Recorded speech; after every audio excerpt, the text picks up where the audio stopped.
तो हम निकालेंगे लूका रचित सुसमाचार उसका 23 अध्याय उसका 34 वचन।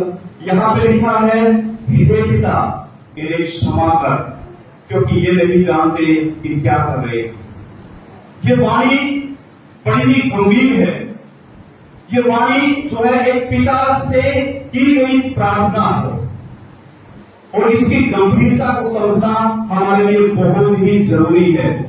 इस वाणी में जो है परमेश्वर का क्षमा भाव तो हमारे को दिखाई दे ही रहा है कि परमेश्वर जो है, जैसे कि आदम और हव्वा ने पाप किया और इतने पापों के बाद भी जो है उन सबको क्षमा किया, लेकिन इससे भी बड़ा यहाँ पे परमेश्वर का प्रेम हमारे को दिखाई देता है।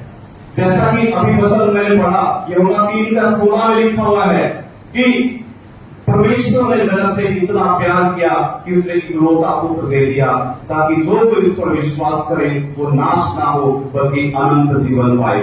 ये जो बात यहाँ पे हो रही है, आप देखते हैं कि ये उस समय की है कि जब प्रभु यीशु मसीह को जो है क्रूस पर लटकाया जा रहा है। उससे पहले आप देखिए, जो लोग प्रभु यीशु मसीह को एक मसीहा मानते थे, जो उसके साथ चलने की कस्में खाते थे, वो लोग भी आज के दिन प्रभु यीशु मसीह के खिलाफ बोल रहे हैं कि उनको क्रूस की मृत्यु दी जाए।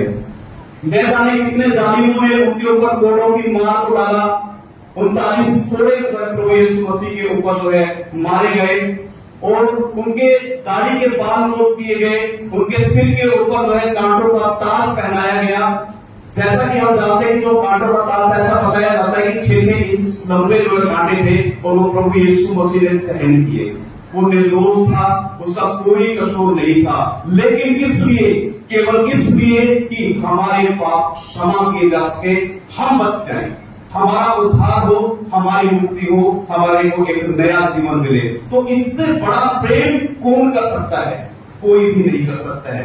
हम यहाँ पे बैठे हैं, अपने बच्चों के लिए इतना बड़ा त्याग कोई नहीं कर सकता जितना परमेश्वर ने हमारे लिए किया है। और अपना इकलौता पुत्र देकर हमें लेपाला पुत्र बनाया है, गोद ले लिया है हमें, और उसका वारिस बना दिया है। उस स्वर्ग राज्य का वारिस हमारे को प्रभु यीशु मसीह के द्वारा बना दिया गया है। तो ये बड़ी ही गंभीर बात है। तो हम देखते हैं थोड़ा सा कि क्या मतलब होता है क्षमा का, क्योंकि ये वचन क्षमा के ऊपर है। क्षमा जो है बाइबल के अनुसार, अगर कुछ लोग ऐसा देखें कि माफ करना, नहीं, केवल और केवल माफ करना ही क्षमा नहीं है। ये एक जीवन शैली है, ये अपने अंदर ढाली गई एक डेली का रूटीन है, जिसके द्वारा अगर कोई भी व्यक्ति हमारे खिलाफ कुछ भी साजिश रखता है, हमारे खिलाफ कुछ भी करता है, हमारा बुरा करता है, तो हम उसके प्रति उदार हो जाएं।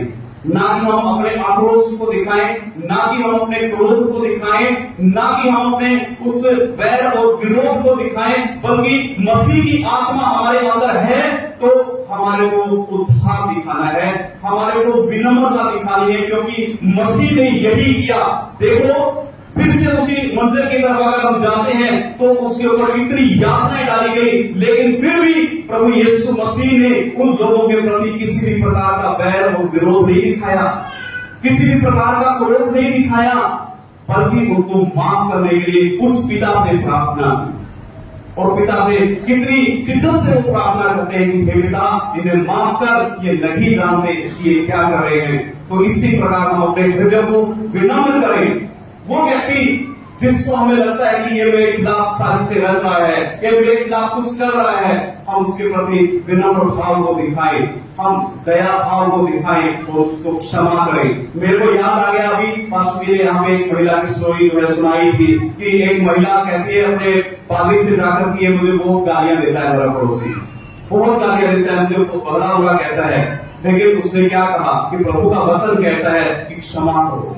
तो उस महिला ने उसको क्षमा किया, और एक महीने बाद वो व्यक्ति उसे बहुत अच्छे से पेश आने लगा। मेरे प्रियो, ये वचन हमारे को सिखा रहे हैं कि यदि हम मसीह के इस जो वचन को अपने अंदर ढालेंगे, उस जो एक क्षमा का भाव है उसको अंदर अपने ढालेंगे, तो सच में वो व्यक्ति जो आज हमारे खिलाफ है, वो एक दिन हमारे साथ प्रेम का व्यवहार करने वाले हैं। हालेलुया।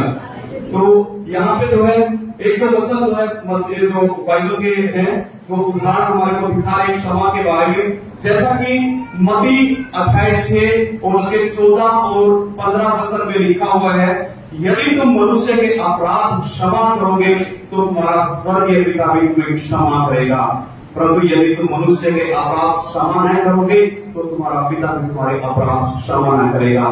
ये वचन हमारे लिए बहुत ही महत्वपूर्ण है, जैसा कि प्रभु ने हमें सिखाया कि क्षमा करो। वचन कहता है कि यदि हम पहल करेंगे, यदि हम कोई बात चाहते हैं कि सामने वाला हमारे साथ ऐसा करे तो पहल हमारे को करनी है, तो हमें जो है क्षमावान बनना है इस वचन के अनुसार। कोई भी व्यक्ति हमारे खिलाफ बुराई करता है तो हमें उसको क्षमा करना है, ताकि जो अपराध हम करते हैं, क्योंकि लिखा है वचन में कोई ऐसा व्यक्ति नहीं है जिसने कोई पाप ना किया हो। हम हर रोज निरंतर पाप करते हैं, हम हर रोज प्रभु की आज्ञाओं को डालते हैं, उसके खिलाफ बोलते भी हैं और उसके वचनों को नहीं मानते, उसके वचनों को पढ़ते भी हैं। ये जो अपराध हम कर रहे हैं, यदि हम दूसरों के अपराध को क्षमा करेंगे तो परमेश्वर निश्चित जान लो कि हमारे अपराधों को जरूर क्षमा करेगा। हालेलुया।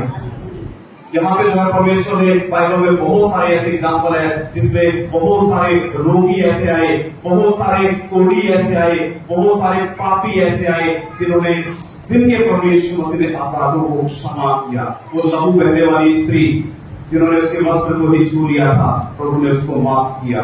वो एक स्त्री जो पाप में घिरी हुई थी, उसने कहा कि प्रभु तू मेरे को क्षमा कर, तो प्रभु ने उसे क्षमा किया। लकवे के रोगी को क्षमा किया। न जाने ऐसे कितने एग्जाम्पल है। पतरस ने कहा जब प्रभु यीशु मसीह को कि यदि मेरा भाई मेरे विरुद्ध पाप करता है तो मैं कितनी बार उसको क्षमा करूं, तो परमेश्वर ने बड़ा ही शिद्दत से उत्तर दिया कि तू 7 बार नहीं वरन 7 का 70 बार माफ कर। तो इस वचन से हमें यह बात मिल रही है कि ऐसा नहीं कि हम 1 बार माफ कर दे, 2 बार माफ कर दे। हम क्या होता क्या है कि कोई व्यक्ति हमारे खिलाफ कोई गलती करता है तो हम कहते हैं क्या कितनी बार माफ करेंगे उसको, मैंने एक बार किया माफ किया, उस पर भी किया, उसने उस समय वो किया था मैंने भी माफ किया, कितनी बार करूं, अब तो इसको सजा मिलनी चाहिए। लेकिन परमेश्वर कहता है वचन के द्वारा कि 7 बार नहीं बल्कि 7 का 70 बार माफ कर। हमारे को वचन सिखा रहा है कि हमें निरंतर जो है हमारे खिलाफ कोई भी अगर विरोध में है तो उनको निरंतर जो है हमें माफ करते रहना चाहिए। क्योंकि अगर हम यूहन्ना का 20 अध्याय और उसका 22 और 23 वचन अगर कोई पढ़ रहे, यूहन्ना का 20 अध्याय का 22 और 23,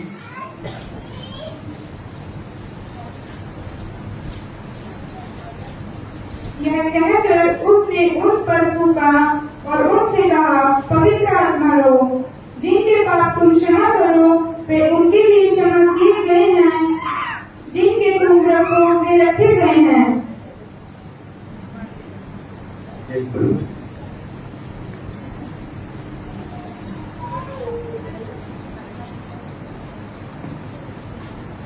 बीस का 22 और 23 ये कहकर उसने उसको फूंका, उसने कहा पवित्र आत्मा लो, जिनके पाप तुम क्षमा करो तो उनके लिए क्षमा किए गए हैं। तो यहाँ पे जो है लिखा है कि अगर तुम पापों को क्षमा करोगे तो वो तुम्हारे लिए भी जो है क्षमा किए गए हैं। और एक वचन और हम देख के जो है इसको खत्म करेंगे, मत्ती का 26 अध्याय और उसका 27 और 28 वचन हम पढ़ेंगे क्योंकि बहुत ही इंपॉर्टेंट है हमारे लिए। 26 का 27 और 28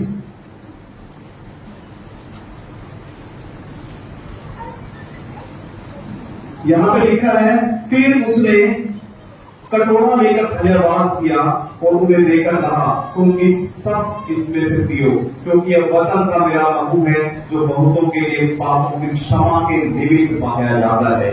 तो देखिए इस वचन के अनुसार प्रभु ने जो बलिदान दिया है हमारे लिए, प्रभु ने जो अपना लहू हमारे लिए बहाया है, वो हमारे पापों की क्षमा के लिए बहाया है।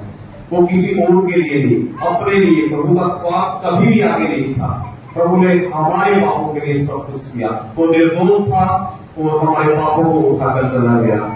देखते हैं कि अगर हम एक व्यक्ति को क्षमा करते हैं तो हमें क्या मिल सकता है। लेकिन हमें किसी बात की कोई उम्मीद नहीं होनी चाहिए क्योंकि उद्धार मिल चुका है, जैसा कि यूहन्ना 3:16 में लिखा हुआ है। उसने हमसे प्रेम किया है और हमने अगर उसके ऊपर विश्वास किया तो हमारा उद्धार हो चुका है। उसके बावजूद भी अगर हम किसी व्यक्ति को क्षमा करते हैं तो देखिए हमारे मन के अंदर आत्मिक शांति आती है, हमें बड़ी खुशी होती है, मन से हम प्रफुल्लित होते हैं, लगता है कि यार आज हमने कोई बहुत बड़ा काम किया है। हम देखते हैं कि अगर हम किसी व्यक्ति को क्षमा करते हैं तो हमारे संबंध मजबूत हो जाते हैं।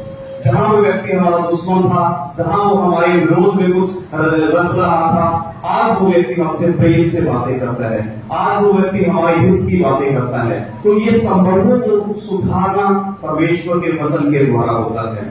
और निश्चित है कि इन वचनों के द्वारा अगर हम क्षमा करते हैं तो परमेश्वर के साथ हमारे गहरे संबंध होते हैं। और इन वचनों के द्वारा हम तन मन से पिता से प्रार्थना करें बहुत जोर से, क्योंकि देखो जो दुख दर्द उस समय प्रभु यीशु मसीह सहन कर रहे थे, कम से कम ऐसा दुख दर्द तो हमारे साथ नहीं होता है। हम अक्सर क्या करते हैं, थोड़ा सा दुख और कष्ट आता है हमारे जीवन में और हम प्रभु को भूल जाते हैं, छोड़ जाते हैं उनको, उनकी आज्ञाओं को छोड़ जाते हैं। लेकिन परमेश्वर का स्वभाव ऐसा नहीं था। कितना दुख और दर्द सहन करने के बाद भी परमेश्वर ने हमें नहीं छोड़ा। उसके वचन में लिखा है कि एक दूध पिलाती माँ अपने बच्चे को छोड़ सकती है, लेकिन ना मैं कभी तुझे भूलूंगा, ना मैं कभी तुझे त्यागूंगा।